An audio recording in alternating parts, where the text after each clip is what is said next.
shook Did his you? hand. Yeah. Yeah. Tell us a little bit about your pregame routine. How do you get ready for a game? Um, got to make sure you're loose. So stretch it out. I do hip stretches, stuff like that. I've been working on mobility a lot because I've been one that's always gets injured. I don't know if you know, like those professional athletes that like, man, they're super good, but it's like they're always hurt. Mm-hmm. That's kind of been me. So now I'm realizing what I need to work on to stay healthy is one of my biggest struggles, not just how strong can I get or stuff like that. Yeah. So I do a lot of hip mobility work, make sure my hips are loose, my glutes are rolled out. If I have a roller with me, I have a lacrosse ball that's one of my best friends that I always keep in my bag, and that's for plantar fasciitis. Roll it on my foot and just kind of getting the blood flowing. Yeah. I'll do those sprinter kicks, jog out to the outfield fence where you have one leg that sweeps in and out, back and forth. I'll do that to loosen up my hamstrings and stuff. Throw until my shoulder pops. and then I usually like to help with like the infield. People taking infield, I'll catch or I'll hit infield. But other than that, not too much. Yeah. Oh, I do like to hit heavy balls. Okay. You ever use those sand balls? Yeah. Those are those are one of my favorite tools because you get full hacks before the game. It's not just soft toss. You can swing as hard as you want with those, and they teach you to hit the ball, right in the mouth. So I really like those. Yeah, I feel like I've enjoyed hitting those too. Mentally, I feel like I have to like use more of my body and force to hit it well. So I feel like it just mentally gets me into that mode. Yeah. I should use those more before. I usually just use them in the garage and stuff. No, before games is great. Like especially in tournaments. Yeah.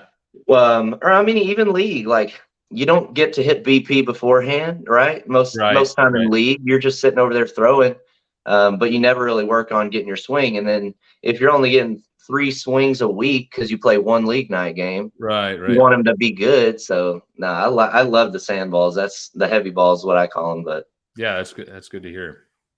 And yeah, a reminder for anybody listening, check out Hitting with the Nation, also Worth Sports, Mike and Sports, which I guess is Rawlings then? Everything's Rawlings now, but they have their separate brands still. The Worth brand, the Mike and brand, the Easton brand, all have their engineer teams, but they're just under one umbrella of Rawlings now. So even though some of the bats are going to look similar, they still have unique engineering that goes into each bat, different composite layerings and different resins that will make performance different. Yeah. Okay.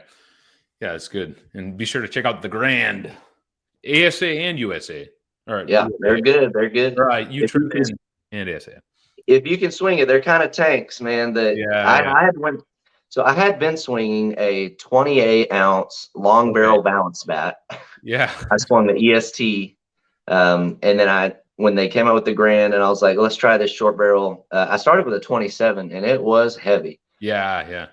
So for ASA, I kept with the 27, but for U-Trip, I had to go down to a 26. Yeah. Good. And I know the ASA comes in 26, 27, and 28. Yeah. Is that the same for the U-Trip? Okay. Yes, sir. Mine is comes in at 25.6. This is a 26 point on the scale on the sticker. But I got the balloon grip hockey tape on there. So it feels really nice to me because it doesn't I can definitely notice the end load there.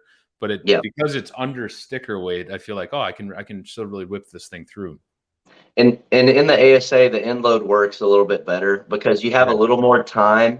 You can load up. There's no ball faking. So it just and just the technology it's weighted different because of the technology too. So they had to factor in some of that inner barrel in some of the weight. So it just swings. I love the ASA Grand. It just swings so good. Yeah. It was definitely my favorite out of the two. The U-Trip one's good, but the ASA one was nasty. Yeah. I haven't swung the U-Trip, but I can agree on the ASA for sure. Yeah. Tell us a little bit about, as you've either watch for yourself, or as you go back and see less experienced players now that you've played at really high levels, so you've learned a lot of the game as you've gone. But looking back, or like as you've watched younger, or maybe not even younger, just less experienced, like, are there any mistakes that you feel like are just regularly repeated, especially with until people like learn more of the game? Maybe kind of cut our mistakes a little bit in half, maybe how long we make them. Yeah. Is there anything that kind of sticks out to you?